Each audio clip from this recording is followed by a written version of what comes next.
j'ai le plaisir de vous remettre déjà un certificat. Alors, ce qui est le mieux, c'est quand vous le tenez comme ça, je vous explique. C'est comme un chèque. Il y a eu des actions qui ont été faites de formation, et Stéphane, tu accompagnes le projet depuis un petit moment. Oui, alors je vais vous laisser, Monsieur Demilly, expliquer comment ça a commencé et où on en arrive aujourd'hui. D'abord, merci de m'accueillir dans ce lieu assez important. Alors, la lutte contre les risques psychosociaux à la CAF, effectivement, comme l'a dit Stéphane, ça remonte déjà à un certain temps. Mais peut-être, parce que quand on dit la CAF, je ne suis pas sûr que tout le monde sache à peu près de quoi il en tourne. La CAF, c'est 800 personnes. Hein, c'est 800 personnes, c'est plus de 30 prestations légales versées. Ce sont des accueils qui peuvent être difficiles. Il y a quelques mois, on était à 1800 personnes par jour reçues au siège de la CAF. Et c'est 1,5 milliard d'euros distribués. Donc voilà, c'est quand même un gros bateau. Et dans cette caisse d'allocation familiale, il y avait effectivement pas mal de soucis. On est parti d'abord sur des principes d'action. Et le premier principe, c'était qu'il y ait une implication très forte de la direction et de son directeur dans la mise en place de ce travail. Et c'était une des priorités de l'organisme. Alors, quels étaient les problèmes à la CAF? Donc, je suis arrivé en 2011 ici à Bordeaux et j'étais surpris du nombre de conflits interpersonnels. Donc, il y avait des cabinets qui intervenaient un peu partout donc pour essayer de régler ces conflits. Qui ne faisaient que les gérer, finalement. Oui, et puis on n'avait pas vraiment de résultats. Donc, beaucoup de conflits internes. On a également travaillé beaucoup sur l'accueil du public.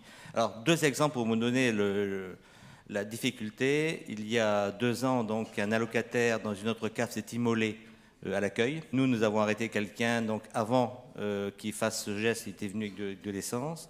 Et pas plus tard qu'hier, nous avons une personne extrêmement mécontente de l'allocation qu'il recevait, qui a filmé avec son portable tous les agents d'accueil en disant « je vais revenir avec une Kalachnikov ». Et cette personne-là a déjà été condamnée à plusieurs reprises et considérée comme très dangereuse.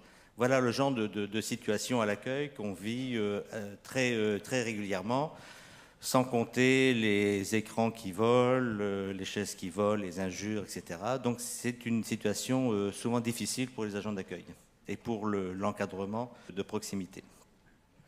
Et puis il y a aussi tous les RPS qui sont liés à l'organisation même de la CAF, parce que nous avons un travail administratif qui est très normé, très encadré. On a à peu près 25 000 règles de droit pour nos prestations. Ça oblige à être tout le temps très opérationnel. Donc il faut suivre le rythme. Et il y a des moments, c'est pas toujours facile de suivre ce rythme. Chez nous, rien n'est permanent sauf le changement, j'ai envie de dire. Voilà. Une convention collective qui est très cadrante et donc qui n'est pas d'une très grande souplesse. Ce qui fait qu'en termes de reconnaissance du salarié ou d'individualisation des parcours, c'est pas simple à faire.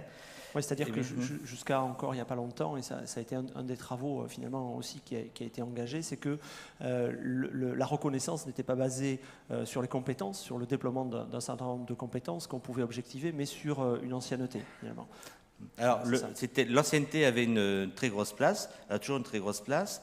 Donc on a créé maintenant une individualisation plus forte, les entretiens annuels d'évaluation, mais qui eux-mêmes créent aussi du stress. Parce que l'entretien individuel d'évaluation, on se retrouve face à soi-même avec ses résultats. On se retrouve face à son cadre, donc il peut y avoir un entretien qui peut être considéré comme jugeant, puis on se retrouve aussi face au regard de ses collègues.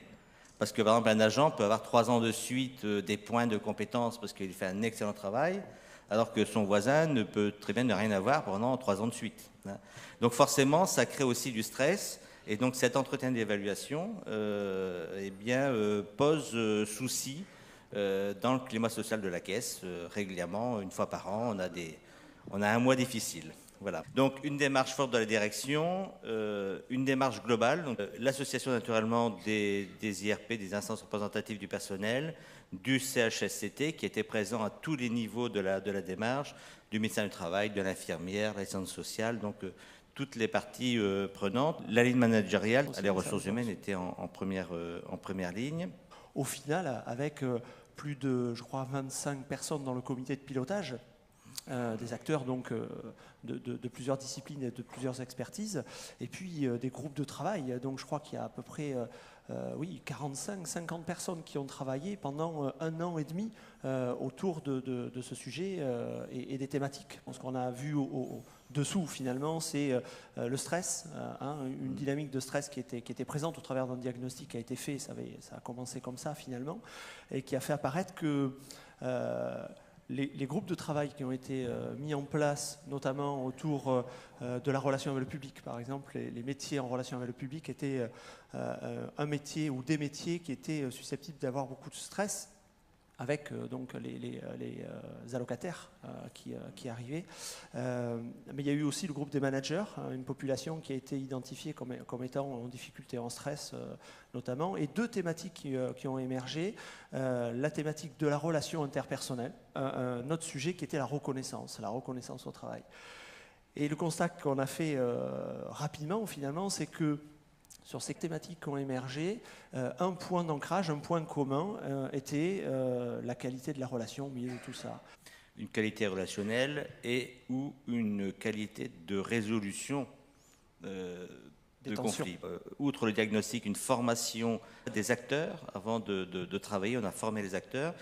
Une formation et information également à tout le personnel, pour savoir de quoi il en retournait, puisque les risques psychosociaux, c'est peut-être pas si évident que cela en fait, dans la tête des salariés. Un référent, on a nommé un cadre en charge du dossier, Muriel Lotecaz, qui est là-bas. Autre principe de fonctionnement, c'est se faire accompagner du début à la fin par un spécialiste, à la fois sur la stratégie, mais également l'accompagnement des groupes de travail. Et c'est donc Stéphane, à côté de moi, qui a fait ce travail. Alors vous allez me dire pourquoi Stéphane Sérac. Eh bien je répondrai parce que c'était lui, parce que c'était moi. C'est bien la promotion de la Boétie. Hein. Ouais, c'est encore une affaire de qualité relationnelle, je pense. Ouais. Aujourd'hui, finalement, le résultat, c'est qu'on arrive à avoir un plan de prévention avec une action, on va citer celle-ci, une action prioritaire qui est un processus stabilisé, structuré de résolution des conflits. C'est le chantier qui est devant nous et pour lequel Muriel a une action menée, notamment demain, si elle est en charge de la médiation professionnelle à l'intérieur de la CAF de la Gironde. Oui, merci Monsieur Demy, merci Stéphane. Effectivement, j'ai eu la chance, l'énorme chance, d'avoir Monsieur Demy comme directeur, et grâce à lui on a pu mettre en place une démarche qui a mobilisé beaucoup de personnel. Je remercie pour sa confiance puisque j'ai pu être inscrite à l'EPMN pour suivre cette formation et ainsi être médiateur interne à la CAF de la Gironde. Et puis je finirai juste par une citation justement de la Boétie. Même si la vie n'est qu'un passage, faisons que ce passage soit semé de fleurs.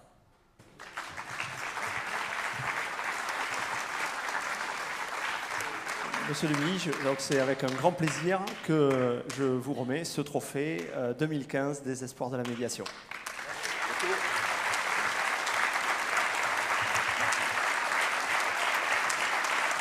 Donc merci aussi du plaisir.